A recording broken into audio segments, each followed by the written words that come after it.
Hello and welcome, everyone. Thank you for joining us for Wespath's second quarter 2025 Investment Insights webinar. I'm Joe Halwax, and I'm glad you tuned in as we reflect on a quarter that was anything but ordinary.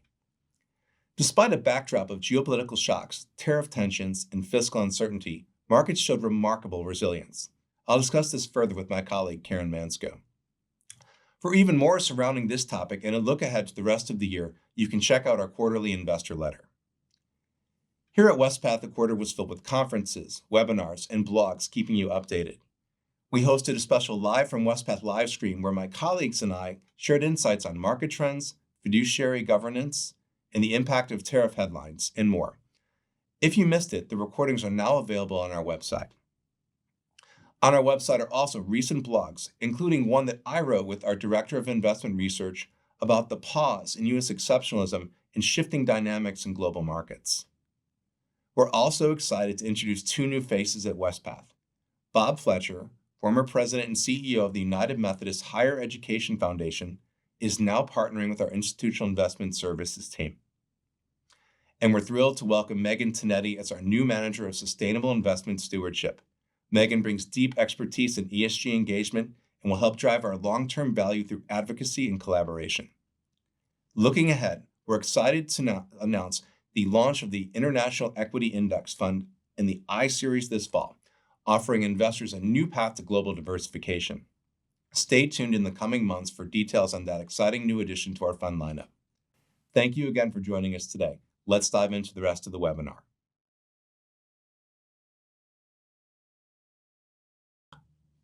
Welcome, everyone. I'm Joe Halwax, Senior Managing Director of Institutional Investment Services here at Wespath. I'm joined today by my colleague, Karen Manczko.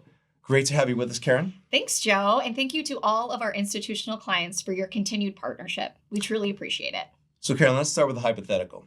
Let's say that you went off to a peaceful, disconnected paradise on April 1 with no Wi-Fi, no connectivity, no headlines. And you came back on July 1. And you looked at your balanced stock and portfolio and you were thinking, this was a pretty quiet and steady quarter. Mm-hmm. Well, that definitely would seem like the right conclusion based purely on the numbers, but we know that was not the case. The quarter was anything but quiet, packed with headlines that moved markets and dominated the news cycle. It kicked off with Liberation Day in April and the surprising scope of the Trump administration's new tariffs, and it ended with the U.S. bombing 3 nuclear sites in Iran. That's a lot of geopolitical and economic turbulence in just 90 days. Absolutely. We've seen a constant stream of major developments, many with the potential to reshape global dynamics. The administration is simultaneously pursuing major shifts in trade, in tariffs, and immigration, with NATO, and in global power relationships. And any of these on its own would be significant, but tackling them all at once has created a lot of market noise. We talked about this in April in our blog, but markets seem to be getting more resilient amid this flood of headlines. Resilience is a good theme. Back in April, equity markets saw sharp volatility. The S&P 500 dropped 20%, and Magnificent 7 tech stocks fell over 31%. But then came a stunning rebound in May, and those same tech giants posted record gains and strong earnings. The full equity drawdown was recovered in just 55 days, the fastest recovery from a 15% correction in the past 75 years. That's amazing. Thanks for that update. Now let's shift and talk about fixed income macro drivers for a minute. What is the latest on growth and inflation? So in the first quarter, U.S. GDP was slightly negative, but that was largely due to a front-loaded surge in imports as businesses tried to get ahead of the tariffs. The Atlanta Fed's GDP Now model is projecting a solid 2.6% growth for the second quarter, again, showing resilience despite some headwinds. And what about inflation? So we expected some impact from the higher tariffs, moving from an average of 2.5% to what could be just over 12% later in 2025. But so far, inflation has not spiked as much as many expected. Correct. Inflation is still elevated, but showing signs of moderation. The May Consumer Price Index was 2.4% year over year, and the Fed's preferred measure, the personal consumption expenditures, came in at 2.3%. Both are above the 2% target, but down from previous peaks. That's created a more supportive backdrop for bonds. So the Bloomberg Aggregate Index is up 4% year to date. There are some industry experts that expect inflation to increase in the fourth quarter given the inflationary impacts of the tariffs being delayed due to retailers applying markups on their new inventories. Therefore, consumers would see prices increase. So with this being said, if we see an increase in Q4, this inflation could be sustained in early 2026 due to the impact of higher income tax refunds on consumer spending. Again, it's really hard to know for sure the inflation impact, but it's something we and our asset managers are monitoring. And with that in mind, I want to make sure we talk about two other quick macro notes before we move on to performance. First, the Fed is now expected to cut rates by 50 basis points starting in September. That's a change from late Q1 where 0 cuts were expected due to stronger data and tariff uncertainty. And then secondly, the dollar has weakened. It's down 10% year to date after a strong Q1. It's partly due to long-awaited rotation out of U.S. assets and also some lack of confidence in the U.S. given the major policy changes, something we'll be keeping a close eye on. Let's switch gears and talk equities and performance. So looking at the equities, we saw the internationals were the largest driver of the equity market performance, outperforming U.S. equities by more than 10%. The S&P 500 returned 10.9% in the second quarter and is now up 6.2% year to date. The MSCI ACWI ex-US jumped to 12.7% in the second quarter and is up 17.9% year to date. So the reason for the international outperformance we noted in the first quarter has continued, which has been primarily driven by the decline in the US dollar and strong growth, particularly in Eurozone companies. The one-year international equity return is now 3% higher than US equities. An interesting fact, Joe, that I recently read in a report that was published by one of our managers, Neuberger Berman, that between the years of 2010 and 2022, European stocks lagged as US companies increased earnings by 14% per year, compared to just 2% per year for the European shares.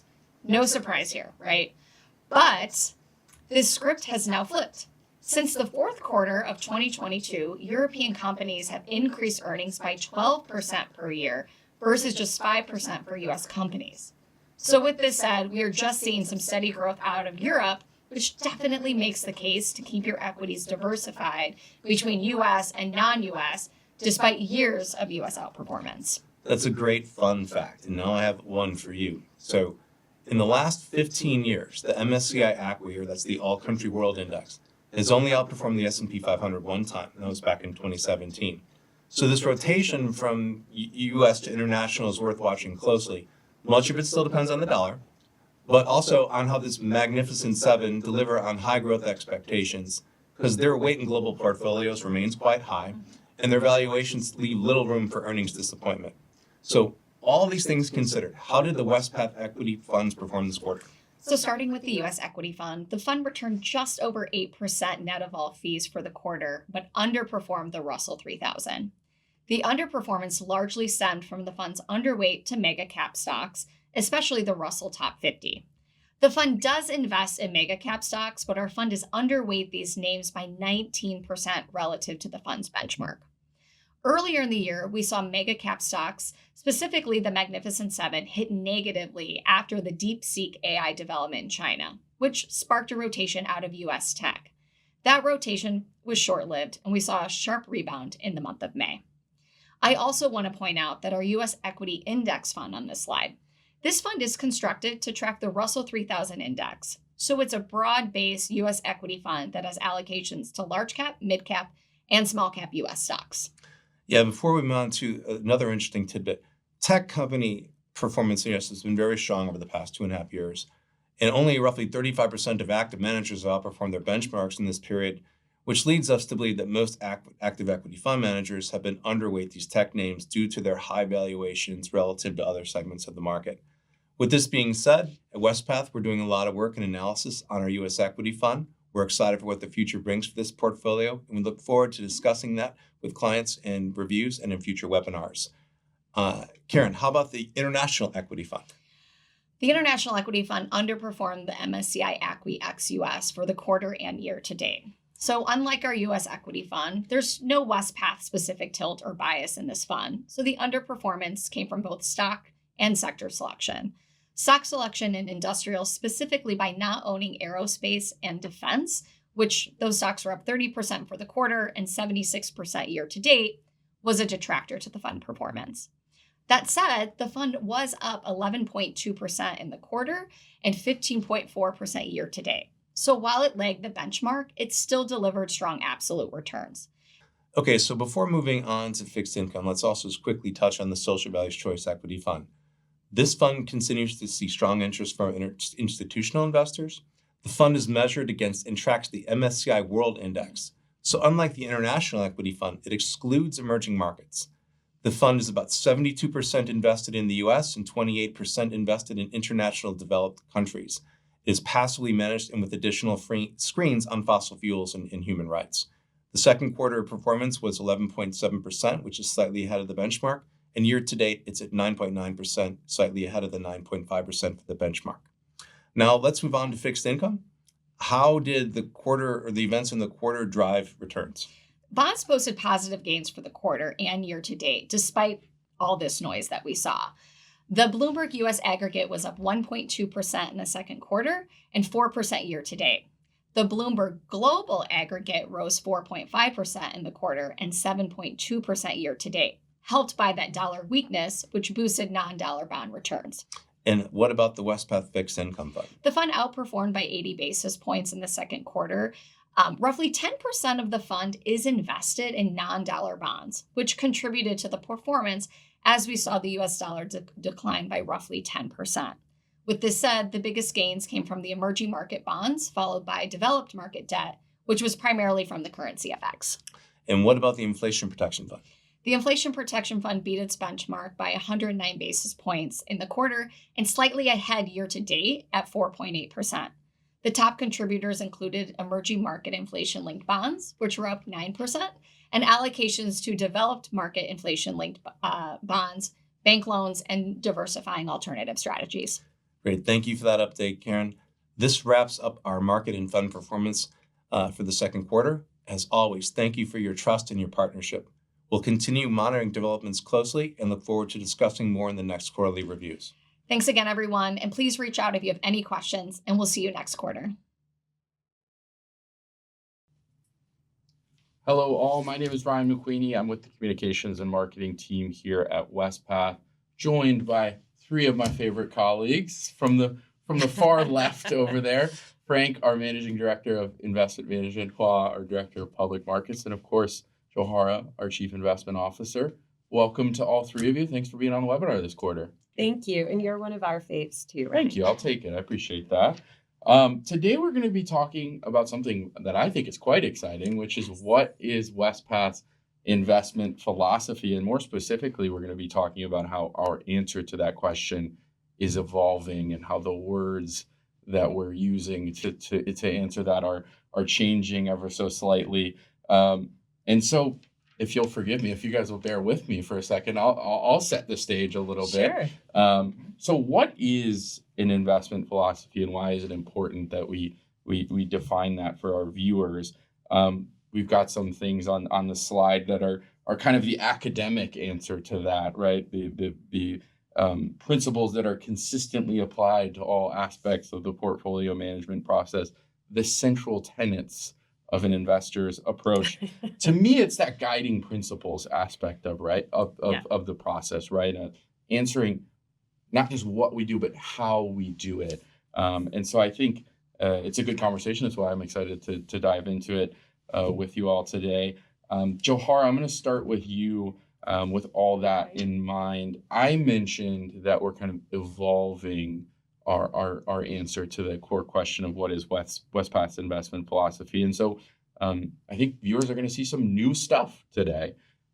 As we roll out those new things for viewers or for our investors, for our partners more broadly, why are we doing it right now? Is there anything to the timing of this? Sure. I think it's important for us to revisit our investment philosophy today because, well, me being a new leader, I think is one. So a lot of the investment philosophy may be new to our audience here, but it's not necessarily new to myself or even Hua and Frank. But we thought it would be important to spend some time on it. So not only am I new, but there's new members of the investment team. We have a new governance structure from the board and committee level.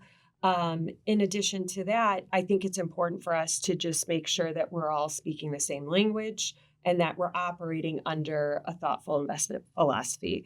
And so in developing new procedures and new policies, it's important for us to kind of align all of that together. And the investment philosophy is a great place to start.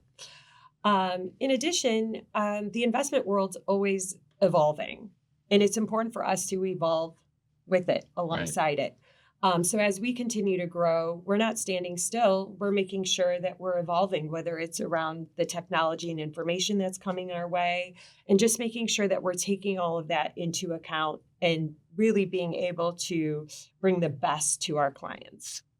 Yeah, thank you so much. I've nearly 1 full year as our CIO, by the way. Congratulations. Thank you. I'm loving it. So thank you. But I do think that's a really important part of it. You talked about all the new faces and places. Quach, as One well. full year. Of course. Congratulations month. to you as well. And so I do think it's important. It makes sense that we'd want to get these things in your own words and have truly reflect your guys' perspective on things. So I think that's really important. I feel like we're teasing it ever so slightly at this point now, so we might as well just pull up a slide and dive in. We've got 3 core pillars here. I'm a fan of lists of 3, so I like this. Well, I know you agree with me there. Purposeful diversification through complementary managers and strategies, client-centric approach rooted in mission and values, and embracing research, rigor, and innovation. I know that's a lot of words. We're going to dive into each of the 3 a little bit more specifically now. And Quach, we'll start with you on that. The first one I mentioned, purposeful diversification through complementary asset managers and strategies. To me, those first 2 words, purposeful diversification, are carrying a lot of the weight in this context. What does that mean to you? Well, Ryan, that is, I think the most important part is that purposeful, that word. Because you hear a lot about the concept of diversification. You shouldn't put all your eggs in one basket. But I think the way that it gets carried out sometimes is that you just have a lot of things. Yeah. And a lot of things doesn't necessarily get you to your goal. Right. And so the way we think about it is like, what are the asset classes? Who are the managers that work together? And we want to make sure that when we hire a manager or use an asset class, that it helps us to achieve our long-term goal. And so, I think one of the things that Johara and I think have talked about so much is this whole style box type of investing. We want to get away from that. Just because there's a box doesn't mean we have to put something in it. Exactly. And so just because there's a basket doesn't mean eggs have to be in it. Exactly. Right. And, well, I was like trying this out with my husband this morning, explain the whole concept of diversification about the eggs in basket. I'm like, it's not just having, not having all your eggs in one basket, but it's making sure you put the eggs in the right basket. Right. And I think that's what we're trying to get at, is that there are different asset classes, different managers that work well together. We don't just have to have 5 managers because, well, that's diversification. So we want to make sure that we get, the best managers in there that work with each other. I think something else I was talking about is like, we're not necessarily looking for things that zig when others zag. We're actually looking for things that zig and zag at different times. Right. So that's what we mean by purposeful diversification, understanding that anything that we put in the fund is part of how we achieve our goals overall. All right, I love it. We got zigs and zags. We got eggs in all sorts of baskets. I know. We never use bucket filler. Yeah. If there's one thing we can do, it's stretch a metaphor. So we'll see if we can come back to that at some point. Johara, to me, this first bit of the conversation is also where we can come to the concept of fees for value, which if it's been a year as chief investment officer, I think that's probably the most used phrase I've heard you share in that year of time. We've talked a little bit about what that means to you in past webinars and videos or quarterly investor letters. So hopefully it's really resonating for our viewers already. But how do you think that concept of fees for value applies to this aspect of the investment philosophy and what Quach was just talking about? So thank you for acknowledging that fees for value is critical. It's sticking. It's sticking. It's working. It's definitely sticking with the team. I've heard it repeated, which is great, because ultimately, really, what it means is ensuring that the fees that are being paid align with ultimately the value being created. In some instances, we see that as negotiating a contract with an asset manager or the fees Wespath even charges. I scrutinize those fees. But really, it's also about building a portfolio where you're structuring it at the end of the day with the appropriate diversification or eggs in the right basket, and ensuring that ultimately the fees being paid there will generate value.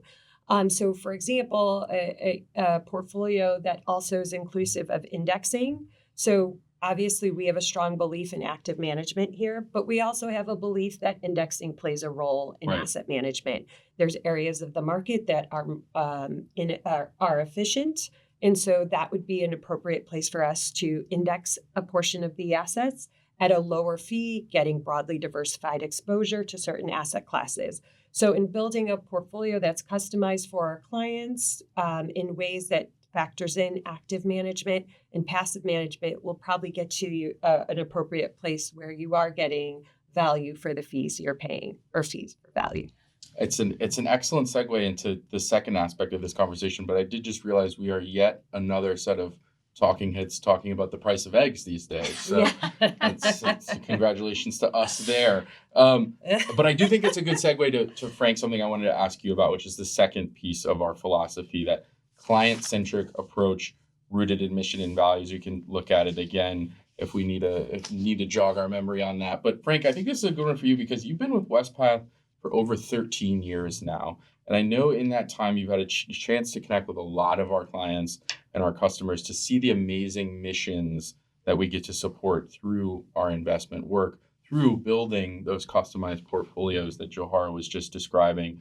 Could you talk a little bit more about what we mean by client-centric approach and why this aspect of our philosophy is so important?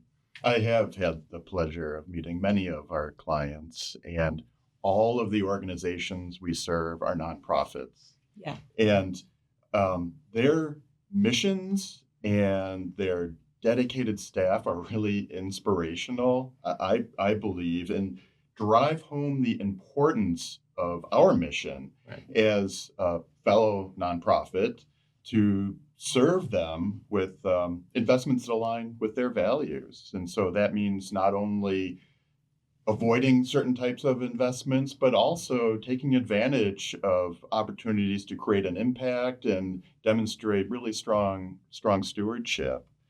I've seen how our clients work to maximize not only their time, but their investment portfolio in delivering on their mission. And we want to be their partner. Right. And that includes evaluating how to build an investment portfolio that meets their unique circumstances, their cash flow requirements, their liquidity needs, their time horizon, and whatnot. And so that's what I think what we're getting to with client-centric. And there's more than one approach to building the right portfolio. And so we want to give choice and flexibility in our fund lineup around things like active or passive management, as Johara mentioned, global or domestic, private markets and public markets. And so those are some of the ways we think about being client-centric. Awesome. I appreciate that perspective, Frank. I want to conclude with just one last piece of the philosophy, the third thing on our list of three. That they're not in necessarily a particular order. Embracing research, rigor, and innovation. And Quach, I want to start with you on this one because when we were working internally on getting the words exactly the way we wanted them to be, you said something about this piece of it that really stuck out to me. Could you share your perspective on this element of the philosophy? Yeah, right. I think when we were talking about this, like we've always said, we're long-term investors. We have a long-term investment approach, and that's true. But I think the one thing we want to make sure we don't do is get stale, because just because we're long-term doesn't mean we don't change or we don't do anything and we don't adapt to what the market's giving us. So I think there's so many different ways that we can help our clients achieve their long-term goals. But just buying something, sitting there and doing the same thing, I don't think is what achieves that. So we think about, markets changing, or there's innovations that just help us be a little bit more efficient or effective with the capital that we're investing.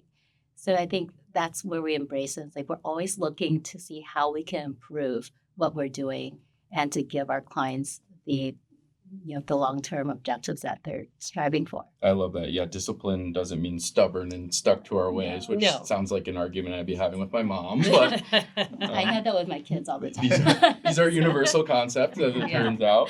All right, Johara, as we start to wrap up here, what is Sure. your perspective on this aspect of the philosophy? Well, it's been really exciting just hearing us talk about it out loud. I know we've been putting a lot of time and effort into it. And I think in overall, the most important piece is around the governance structure that we've built and ensuring this philosophy is implemented across the board. So, we've created the investment committee of a diverse group of individuals here in that committee really is the committee to question and debate the diversification that we talk about. Is it U.S. versus non-U.S.? Last year we had a lot of clients questioning exposure to non-U.S. Well, this year we're seeing opportunities in non-U.S. And it's great for us to stick to our investment philosophy of being diversified and long-term, but willing to evolve. And then client-centric, Frank spoke about that. And our client-centric asset allocation committee is really the committee that our clients are able to leverage in order for us to build these diversified portfolios for them that take into account their risk tolerance, their comfort around liquidity, et cetera. So I'm really excited to be able to have this communicated to our clients. It's been a long time, but we want to be able to hold ourselves accountable and provide significant transparency, and our governance structure is allowing for it. So Awesome. I'll do a sports reference, and our basketball fan viewers will know the phrase "trust the process." But you have definitely been big on process and procedure and governance, and I've always appreciated that perspective. Frank, any last things you'd note on this aspect of the philosophy? I guess I would just sum it up by saying at both the fund level and at the client level, we incorporate continuous deep research on markets and economies. And we apply the research to build and innovate from a foundation of really foundational principles. Yep. And that's both as an organization, I feel, and as investors. And so in the process, we strive to be transparent and educational about how that research is driving our investment decisions. Awesome. Thank you so much. And thank you all for your perspectives and insights. I do want to bring this a little bit closer to home for viewers as we conclude here and think about a little bit more about what this all means for them. So we've talked a lot about how we all work, what we do, and how we think about investing, markets, economies, things like that. I truly believe the things you just shared and the perspectives you just shared are in action now. And by talking about this a little bit differently, rolling out some new language to describing it, we're actually just bringing clarity and better understanding of what we're actually doing, already doing, Right. That's already in place for our clients and the missions that they support. But I want to recognize that it's still new, right? That's a new slide that we show, right? Yeah. And there's new words on that, and there's new perspectives and new people and things in place. With all that in mind, Johara, is there anything you'd want to add or say to the viewers about the new elements, the old elements, the direction we're heading as we wrap up this webinar? Really, it's just about remembering that we are long-term at the end of the day. These are long-term outcomes, but it's also about us evolving and ensuring the positions that we take make sense. So we may get it wrong at times, but we actually have the data and the research to support wherever that decision was and the structure around it. Truly proud of the evolution and seeing where we've come as a team, as an organization, and seeing that even just how our clients have evolved over the years from what I've learned from the team. And so it's exciting. This is really an opportunity for us to sort of take advantage of opportunities in the market and evolve as an organization. So hopefully I'm excited, and hopefully our clients are excited, and we're willing to answer any questions they have. So happy for them to reach out to us. And importantly, be on the lookout for more content about this. Yes. You know how to plug More the to come. content More to as come. the More to come. communications person here. More to come on our website, the YouTube channel, social media. Be on the lookout for it. Thank you so much for tuning in. And thank you all for joining me. Yeah, you're welcome. Thank you. Welcome, webinar viewers. My name is Ryan McQueeney. I'm with the communications and marketing team here at Wespath. To my left, Chief Investment Officer Johara Farhadieh. Great to be speaking with you today, Johara.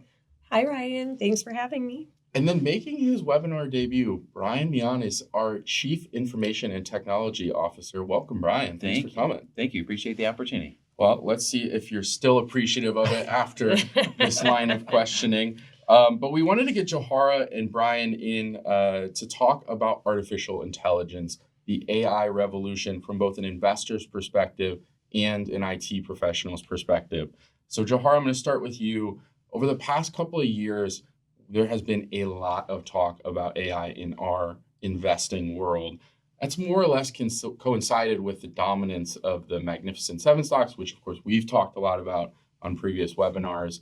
But in your own words, what has this investment theme looked like up through 2025? Sure. And you're absolutely right, Ryan. Artificial intelligence is almost all anyone talks about these days when it comes to investing. And that has a lot to do with how much it's grown. So AI market share, before I talk about what's currently happening, AI market share is about $390 billion today, and it's estimated to grow to $1.8 trillion by 2030. So if anything, from an investor perspective, this is truly a growth opportunity with a lot of potential. Of course, has its own challenges and opportunities. But from what we've seen to date, obviously the Magnificent Seven play a significant role. We're talking about Apple, Meta, Alphabet, NVIDIA. Not that I think I need to name those 7 stocks by any means. I'm sure our audience is familiar with them. So, we've noticed a lot of these companies have been willing to spend significant capital expenditures, continue to increase the CapEx when it comes to AI and AI infrastructure. And as you've seen, between 2023 and 2024, these stocks have literally increased about 150% collectively. Impressive. Significant. Yep. And then by the end of 2024, we noticed within the S&P 500, which is a benchmark that many of us are familiar with, these names have been about a third of the index now, which really AI has been able to shape the index, significantly move the market. So it plays a significant role. So it's something that the staff and I really spend a significant amount of time and continue to evolve and ensure that we have the appropriate exposure. It's a significant part of our investment theme. Absolutely. And I think what's interesting for me about those 7 companies is you really see the breadth of the AI theme. It's everyone from the software leaders with the chatbots to autonomous vehicles and the chips that are in these technologies. Yes, it's across industries and sectors. So lots of opportunity. Yep. Mm-hmm. Yep. Well, thanks, Johara. And you mentioned 2023 and 2024 specifically as kind of where we've really seen that theme take off in the markets. That, of course, kind of brings us all the way back to late 2022, which, of course, is when ChatGPT launched. And that wasn't the beginning of this AI theme by any stretch, but certainly it brought it kind of into the daily lives of so many people. Brian, it's one of the fastest growing consumer software applications in history, ChatGPT, and then its competitors beyond that. To me, hard to even quantify its impact and how our relationship with these types of models has changed in that time. You are someone that presumably has spent most of your career or your entire career helping people and organizations adapt to and integrate emerging technologies like this. How does this trend compare to others that you've seen in your career? I think, it would be appropriate to say it's really unprecedented, I think. Mm-hmm. I think Johara's points about, the market shift and the market expectations around AI is one indicator of that.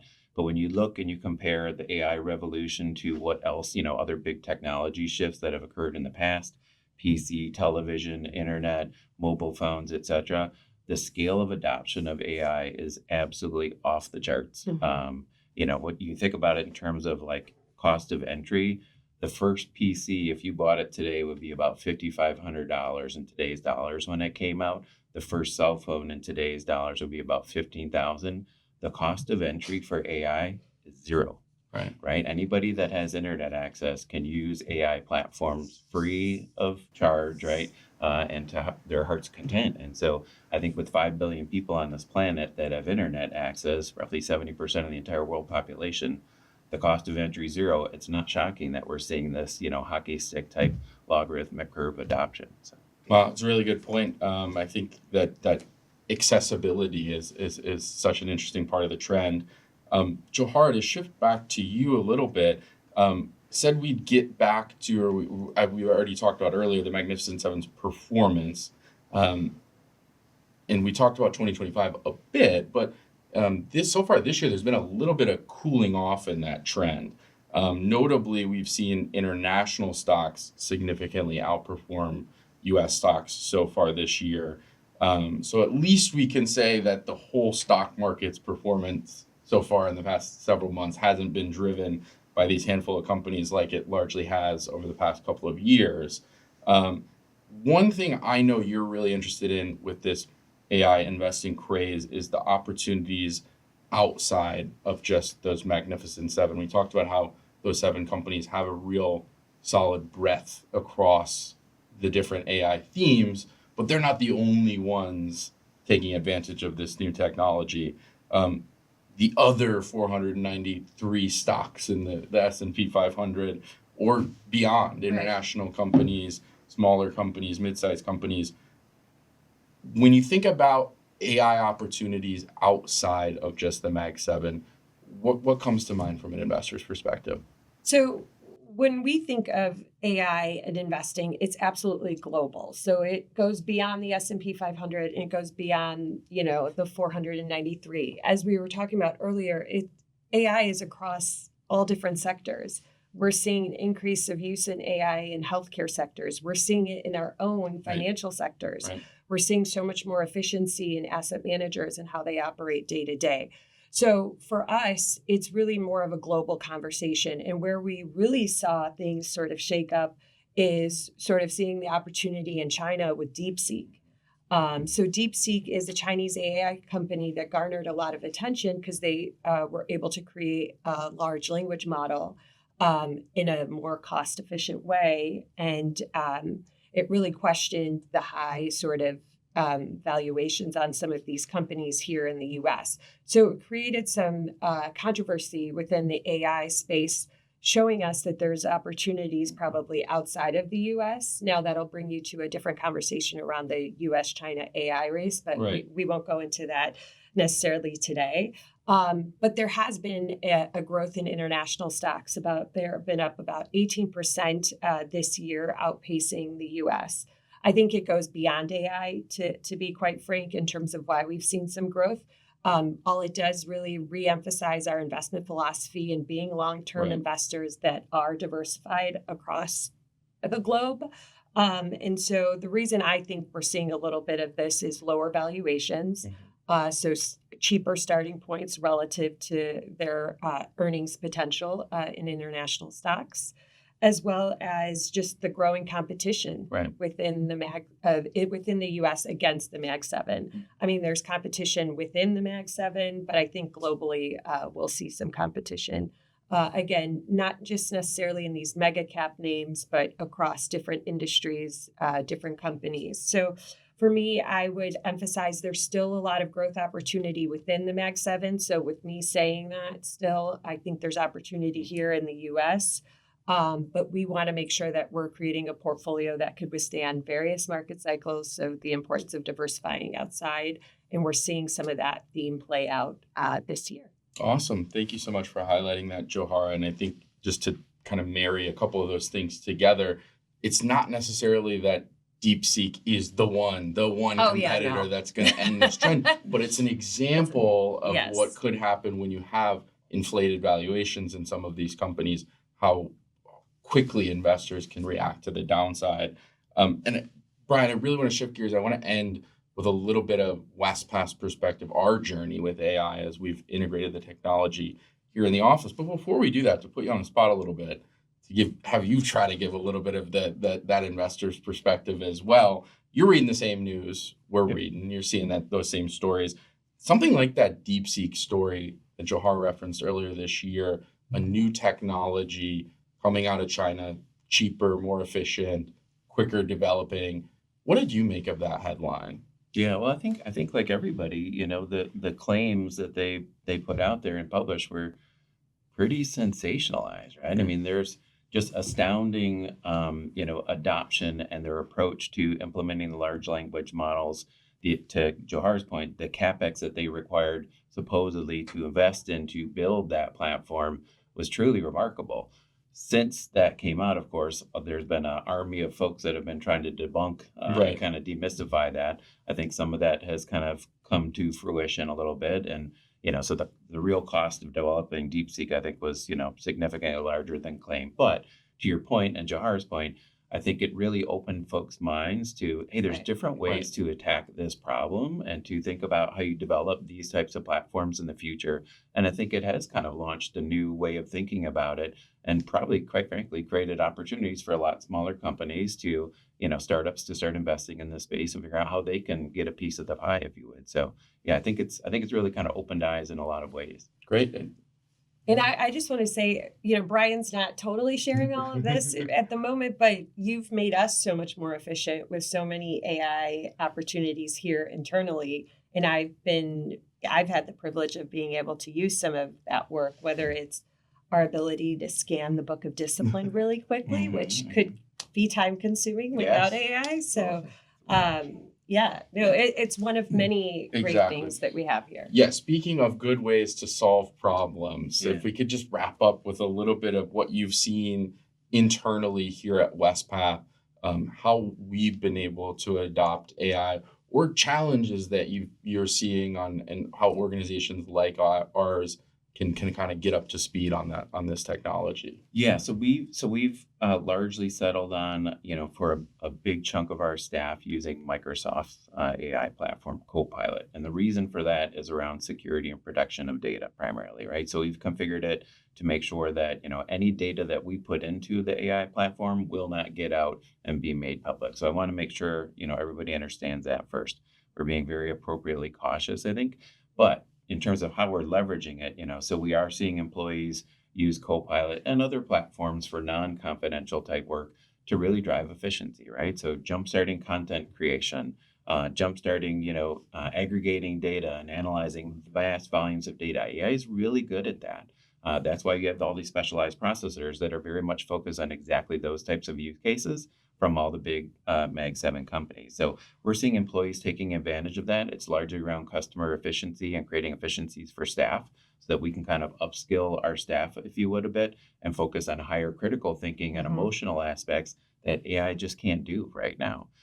We're also starting to look at using AI to build predictive models around things like church vitality, church fragility, looking at impact of, livelihood and socioeconomic factors around, clergy and laity and church locations and that kind of stuff. So we're really trying to experiment in a lot of different ways to figure out how we can leverage this platform and this technology for good for those that we serve and those whose institutional funds we care for. That's amazing. As a mission-driven organization serving other mission-driven organizations, I think it's a really good anecdote on how this technology can be used to power missions. So it's really important to us and our viewers. Johara and Brian, thank you so much for being here. Thank you, Ryan.